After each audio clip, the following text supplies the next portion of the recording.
ओम श्री सद्गुरुदेव भगवान की जय। आज हम थोड़ा चरित्र के विषय में बताएंगे। सृष्टि में किसी मनुष्य की आज कीर्ति है, नाम है, तो वह प्रकृति के ही कारण, उसके आचरण के कारण। सर्वोपरि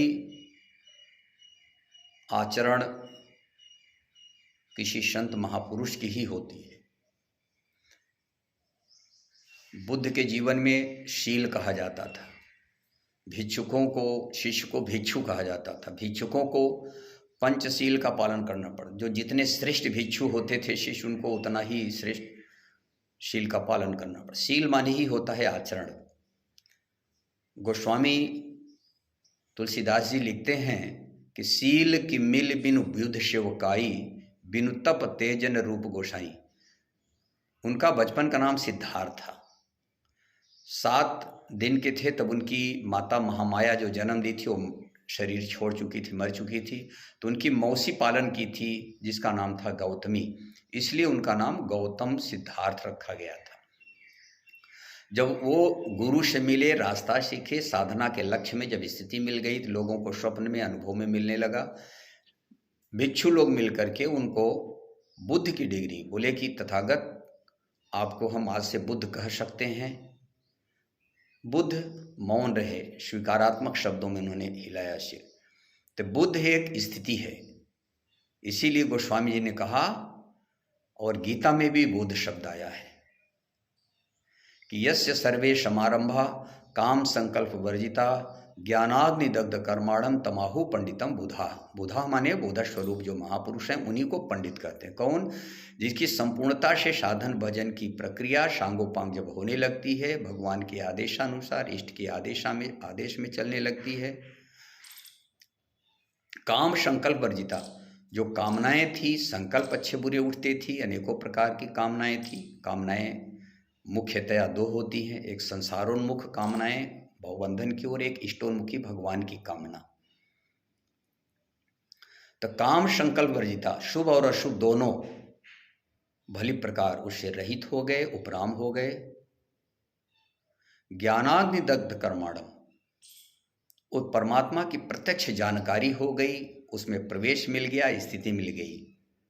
इसी प्रकार से संपूर्ण कर्म उस साक्षात्कार के साथ दग्ध हो गए।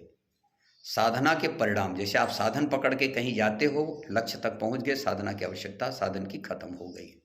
इसी को कहा गया है ज्ञानाग्नि दग्ध कर्माणम। एक किताबी ज्ञान रट लेने वाला ज्ञान नहीं है, आत्मा की साक्षात्कार हो जाना। तमाहु पंडितम बुधा, उसी को बोध स्वरूप लोग पंडित कहते हैं। उनकी रहनी कैसी होती है, उनका आचरण कैसा होता है, तो कहते हैं विद्या विनय संपन्ने ब्राह्मणे गविहस्तिनी सुनी चै सोपाके च पंडित समदर्शिना। वह पंडित कैसे होते हैं? जो समदर्शी होते हैं। वहाँ भेदभाव किसी भी प्रकार से नहीं होता है। तो किस प्रकार से भेदभाव बताते हैं कि नहीं होता है? कहते हैं विद्या विनय युक्त, कोई विद्वान हो, शास्त्री हो, आचार्य हो। ब्राह्मणे, ब्राह्मण हो। गैव, गाय हो। हाथी हो, कुत्ता हो, चांडाल हो। उनमें पंडित जो होते हैं समदर्शी होते हैं। न उनके लिए गाय धर्म है, न कुत्ता अधर्म है, न चांडाल कोई हीन है, न विद्या विनय युक्त कोई बहुत बड़ा उच्च कोटि है, न विशालकाय हाथी उनके लिए। उनकी दृष्टि आत्मा पे पड़ती है। उन्हीं को पंडित कहा गया है, उन्हीं को ब्राह्मण कहा गया, उन्हीं को विप्र कहा गया। विप्र, वि माने विजय, प्र माने प्रकृति। हमारी आपकी प्रकृति कैसी है? काम, क्रोध, लोभ, मोह। इससे साधन भजन द्वारा उपराम हो गए, तब उसकी प्रकृति कैसी हो जाएगी? भगवान कृष्ण ने कहा सदृशम चेष्टते स्वस्या प्रकृति ज्ञानवान अपि। जो महापुरुष हो जाते हैं, जिसको भगवान कहते हैं, भग माने प्रकृति, वान माने संचालक। अब उनकी प्रकृति जो होती है विकार की नहीं होती, विषय वासना की नहीं होती, बंधनकारी नहीं होती। उनके कर्म अशुभ अकृष्ट होते हैं। अब उनकी प्रकृति होती है कैसी? विवेक, वैराग, धारणा, ध्यान, समाधि, साधना, भजन, इसकी प्रकृति होती है। और यही चीज़ें महापुरुष से हम सीखते हैं, और उन्हीं की प्रकृति हमें स्वीकार करनी होती है। उन्हीं की योग्यता हमें भी हासिल करनी पड़ती है। जैसे प्रधानमंत्री एक पोस्ट है, राष्ट्रपति एक पोस्ट है, मास्टर एक पोस्ट है, वकील जज एक पोस्ट है, कमिश्नर एक पोस्ट। वैसे ही भगवान परमात्मा ब्रह्म तत्वदर्शी एक पोस्ट है। वह बदलाव क्या होता है? उसका आचरण। इसीलिए कहा गया आचारात संभो धर्मे, आचरण से धर्म की उत्पत्ति होती है। जैसे बुद्ध के पीछे बौद्ध धर्म चला, महावीर के पीछे जैन धर्म चला, कबीर के पीछे कबीरपंथी लोग लगे हैं। इसी प्रकार नानक देव थे, उनके पीछे जैसे गुरु ग्रंथ है तो उनके पीछे सिख धर्म चला। तो ये इनके आचरण ही मुख्य होते हैं। तो हमने आज बताया कि सृष्टि में सबसे महत्वपूर्ण किसकी संस्कृति, मर्यादा, आचरण है और किसका नाम अमर है आज भी।